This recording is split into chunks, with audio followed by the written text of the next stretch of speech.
Om Shri Gurubhyo Namaha Harihi Om Sadashivasamarambham Shankaracharya Madhyamam Asmadacharya Paryantam Vande Guru Paramparam Shruti Smriti Purananam Alagam Karunalagam Namami Bhagavatpada Shankaram Loka Shankaram Sadatmadhyana Niratam Vishagebhyav Parangmukham Naumi Shastreshu Nishnatam Chandrasekhara Bharatim Om.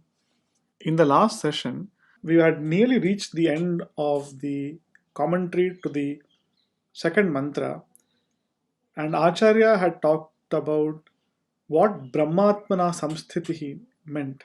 And he had said that the Swanubhava that was associated with Vasanakshaya and Manonasha, the attenuation of vasanas or latent tendencies, along with the subjugation or subduing of the mind's natural tendency to constantly go outwards. So these were Vasanakshaya and Manonasha respectively.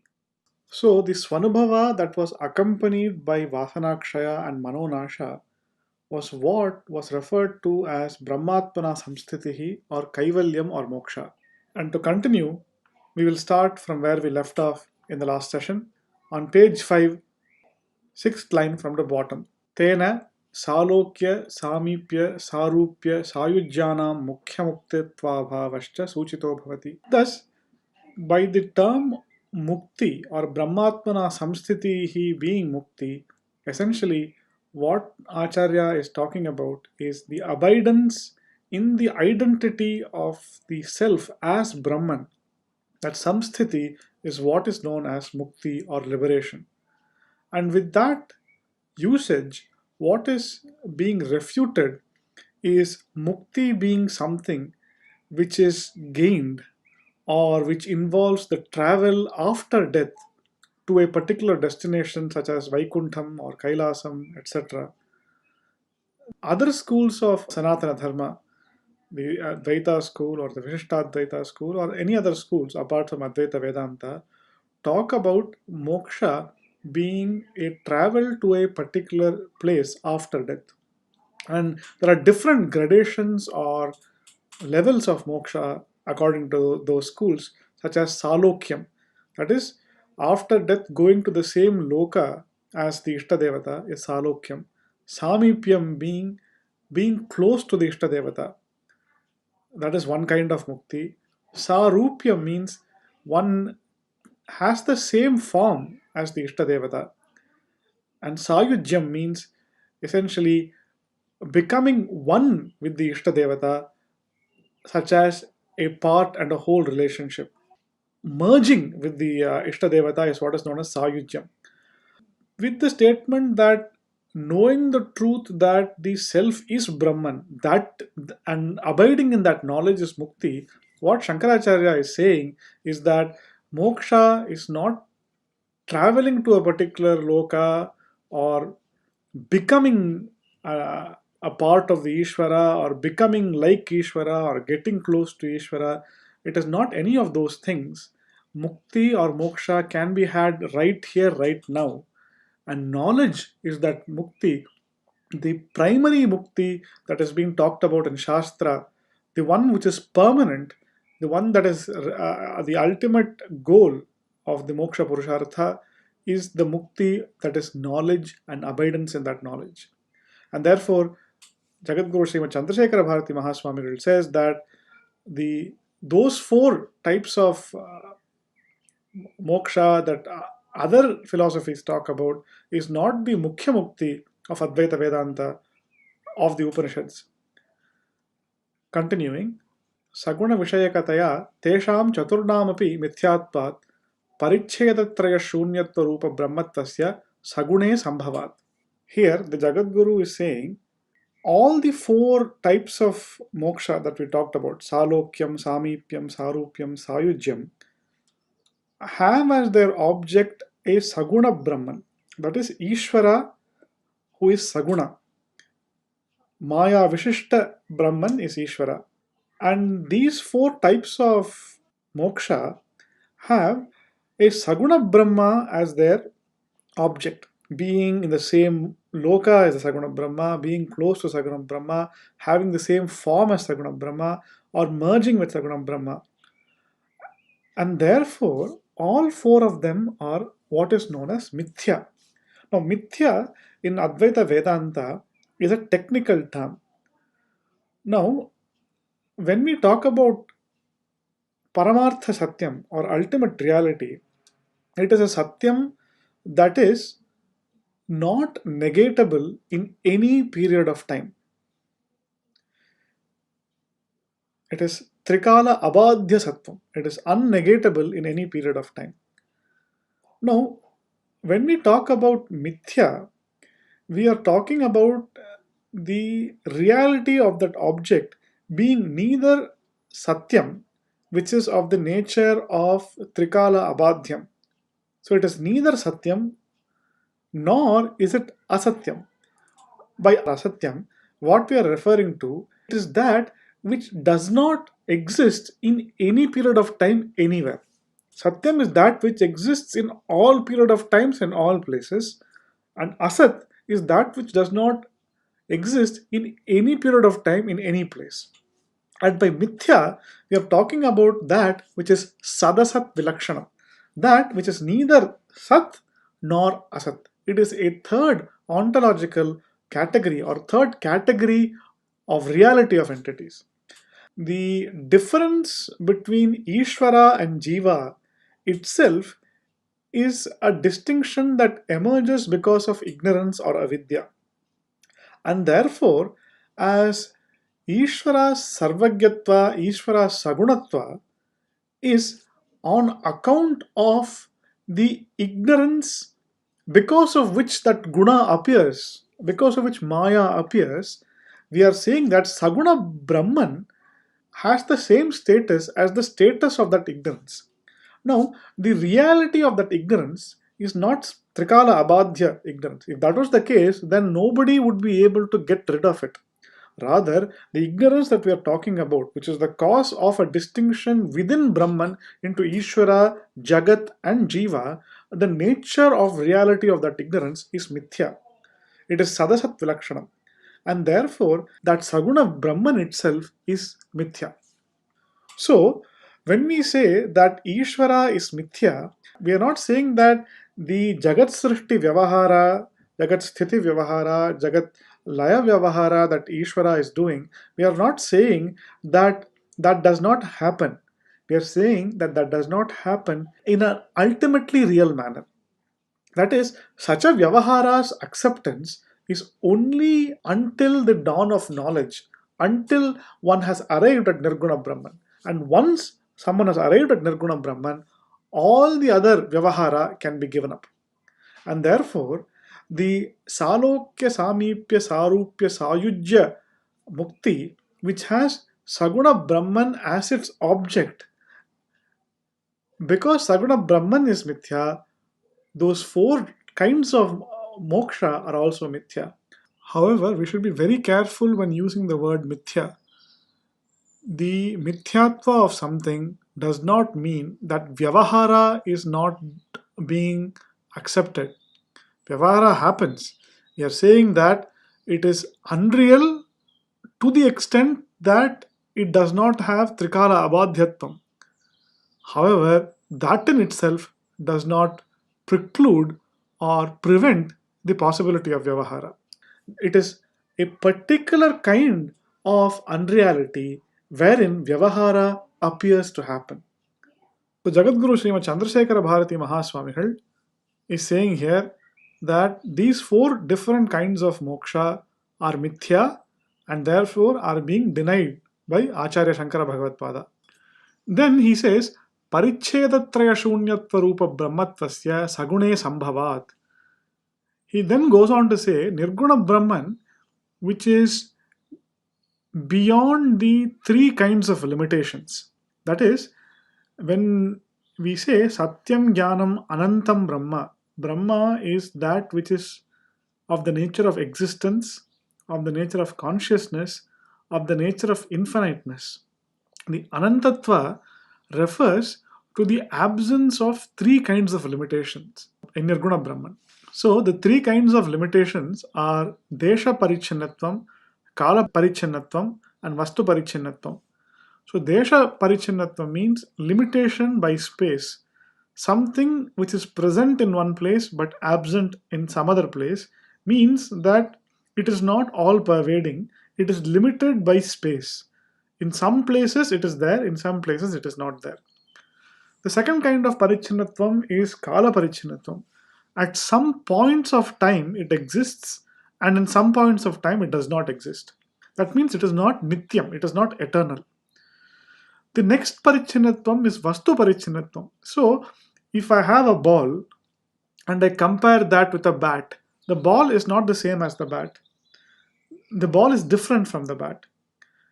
However, if you look at the clay and the clay pot, the clay pot is not really different from the clay. It is made of clay only. Has a pot shape, but it's made of clay only. So, if you look at Brahman, it is whatever appears is Brahman. Therefore, no object in the universe can said to be apart from or different from Brahman on an ultimate basis. There could be an apparent difference, but there is no real difference. Therefore, when we are talking about Nirguna Brahman, or when Shruti is talking about it, what it is saying is that Brahman is all pervading, eternal, and the only reality that exists. Nothing else is as real as Brahman and different from it. So these are the three kinds of parichinnatvam or limitations that are absent in Brahman.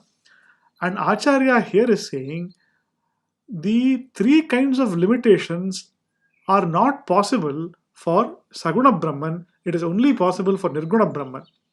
Brahmatmana samsthitihi kalpita sakalavidha upadhi sambandha vidhura nityashuddha buddha mukta pratyaga bhinna paripurna swarupena avasthanam kaivalyameva muktihi shatakoti janmasu krutaih punyairvina no labhyate iti anvayah. So what is this Brahmatmana samsthitihi? It means that one is free from any sort of imagined limitations, and one remains in that true state of Purnatvam, as fullness, as the Nitya Shuddha, ever pure Buddha, conscious, Mukta, free, Pratyaga Bhinna, that is non different from one's own inner nature. That is, one resides only in their inner nature without adding any other attributes or limitations upon oneself. That state is called Kaivalyam, or the state of being Kevalam, or the only one. Free from every kind of taint, limitation, or upadhi. That is the liberation that we are talking about. This kind of liberation cannot be secured unless one has accrued the punya from hundreds and crores of lives. With that, we have come to the conclusion of a very profound commentary by Acharya Jagadguru Srimad Chandrasekhara Bharati Mahaswamigal to the second verse of the Viveka Chudamani, Jantunam Narajanma Durlabham. This goes to show what is the depth that one Jivan Mukta can discern from the verses of Shankara Bhagavad Pada, which other mere mortals can not even guess at. With that, we will take up the next verse, verse number 3. Durlabham trayamevaitat daivanugraha hetukam manushyattvam mumukshutvam mahapurusha samshrayah. There are three very, very rare things: being born as a human being, having the intense desire for liberation, and having the company of great souls, the guidance of Mahapurusha. So Acharya Shankara Bhagavad Pada, because of the reasons that he has outlined in the previous verse, concludes this and says that being born as a human being is extremely rare, extremely precious, therefore it must be fruitfully used. One could have been born as so many different creatures who have no right to karma, no right to jnana, but we have been born as a human being. We must use that opportunity. Even rarer for a human being, for we see that in the world, is for people to have the intense longing or desire for liberation. 99.99% of the people want only material pursuits.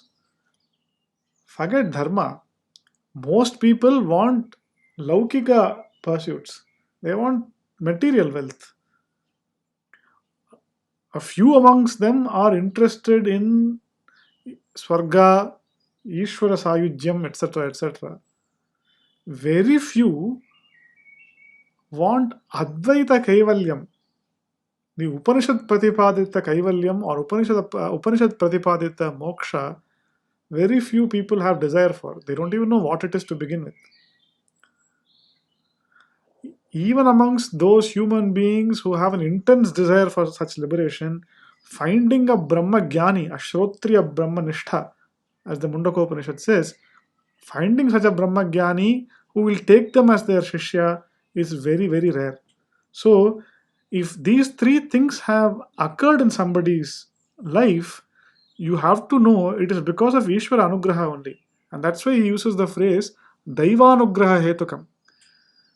So, if one has these three things, has some Advaita Vasana, has tendencies towards moksha or tendencies towards this, please understand that great punya has been performed in previous births. It is a very rare opportunity. Please do not miss the boat. That is what Acharya Shankara Bhagavad Pada is saying. The next verse. Labdhva kathamchit narajanma durlabham tatrapi pumstvam shrutipara darshanam यस्वात्ममुक्तेन यतेत मूढ़धीः स आत्मः स्वं विनिहन्त्यासद्ग्रहात्. Suppose due to some great punya, one has somehow obtained this very rare human birth. Labdhva kathanchit narajanma durlabham. Even then, if somehow one has been born as a male, having the right to study the scriptures, let us say he also has the right knowledge of the import of Shruti. Suppose somebody has these three very, very rare things, has crossed these three hurdles. If such a person does not strive actively to liberate oneself, he is definitely a mudadhihi. He is a fool, Acharya says. More so, he is atmaha. He is doing atmahatya. He is killing himself. As the Ishavasya Upanishad says, Asurya namate loka andhena tamasavritāha tamste pretyabhigachanti yeke chatmahano janaha. Atmahano janaha, the Shruti says. That is, these karmis, upasakas who are essentially on the Vedic path but are focused on rituals and are completely ignoring Atma Jnana, do not strive to attain liberation, they are as good as people who are committing suicide, ignoring their self, failing to recognize their true nature is as good as destroying it. Even in our worldly activities, we say if we ignore something, it is as good as that thing not existing at all. You are essentially destroying that thing by failing to recognize it for what it is. And therefore, Acharya Shankara Bhagavad Pada is using very strong words of condemnation against those people who do not strive to attain liberation when they are possessed of all the qualifications for doing so. Verse number 5. Itah kon vasti mudhatma yastu swarthe pramadyati durlabham manusham deham prapya tatrapi paurusham. Who can be a greater fool than this? Itah konu asti mudhatma, than the person who is careless about what is good for oneself. Yahatu swarthe pramadyati. If someone does not act in one's own best interests, who else can help him? Therefore, Acharya says, who is that person that he's referring to? Durlabham manusham deham prapya tatrapi paurusham. The individual who has been born as a manushya, who has a manushya janma, who is born as a human being, and that too a human being in Bharata Varsha who has access to the Veda Pramana, who understands the Veda Shastra, who has all the opportunities. If such a person ignores the culture and the heritage and the great liberating knowledge that is available to every human being, if he ignores that, who else can be a greater fool than that? Who is clearly acting against their own best interests, who's forgetting what is important to oneself. What do people do? Sixth shloka, he says, Pathantu shastrani yajantu devan kurvantu karbani bhajantu devataha atmaikya bodhena vina vimuktihi na siddhyati brahma shatantarepi. One may have read all the scriptures, Pathantu shastrani. One may have performed sacrifices for all the devatas, yajantu devan. One may have done all the rituals that have been prescribed in the Vedas, kurvantu karmani. One may have performed upasana for all the divinities, bhajantu devata. One may have done all of these things. Unless one has the clear knowledge of the identity of the self as Brahman, there is no possibility of vimukti, there is no possibility of liberation, not just in one human life. Even if one has had the 100 lives of Brahma, without that knowledge, there is no possibility of moksha. Acharya is stating in no uncertain terms that moksha is the result of knowledge and knowledge alone, jnana alone. No amount of shastra adhyayana, karma, yaga, tapas, none of those things are going to help. You may do all those things. Yes, one may get punya, one may get chitta shuddhi, one may have a highly pure mind, one may have great material spiritual results also. However, moksha, liberation, is only possible due to knowledge. Jnana devatu kaivalyam, Acharya is saying. So, on what basis is Shankara Bhagavad Pada saying that only jnana is the means to moksha? Acharya clarifies. Amrutatvasya nashasti vittena ityeva hi shrutihi braviti karmano muktehe ahetutvam sphutam yataha. So here Acharya is referring to the Maitreyi Brahmanam of the Brihadaranyaka Upanishad, where Yagyavalkya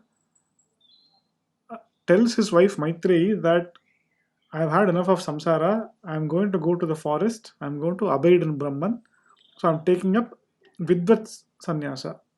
And I have come to partition whatever little property that I have, some vessels, etc. That what will a rishi have? He'll only have that. So whatever little property that I have, I want to partition between you and my other wife Katyayani. So Maitreyi, she's a wise lady. So she says, "You are giving me this wealth. That is fine. If I had all the wealth in this world, will I be immortal? Will I be liberated?" To which Yagyavalkya categorically says, there is no hope for liberation or immortality through wealth. Amrutatvasya na asha asti vittena. There is no hope at all for that. So you can give up that notion. Acharya Shankara Bhagavad Pada quotes that here and says there is no hope for liberation through any worldly achievement.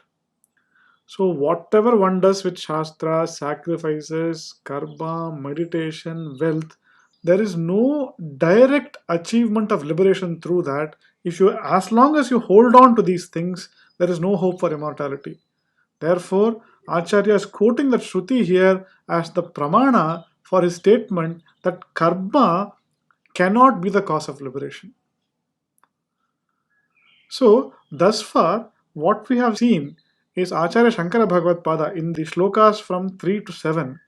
In these 5 shlokas or verses, he has established that having the conditions necessary or conducive to moksha are very, very important. One must utilize them. But one must not simply think that those conditions themselves are the be all and end all. One must move forward from that into jnana. And if you fail to do that, you are no better than a person who is harming one's own interests.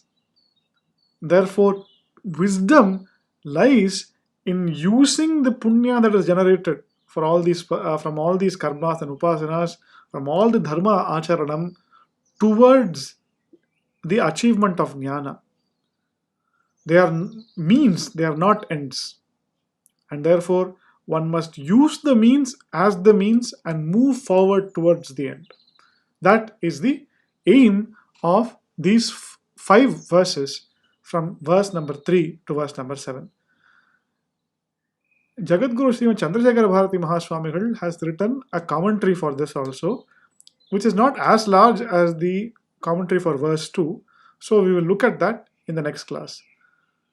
पूर्णमदः पूर्णमिदं पूर्णात् पूर्णमुदच्यते पूर्णस्य पूर्णमादाय पूर्णमेवावशिष्यते ॐ शान्ति शान्ति शान्तिः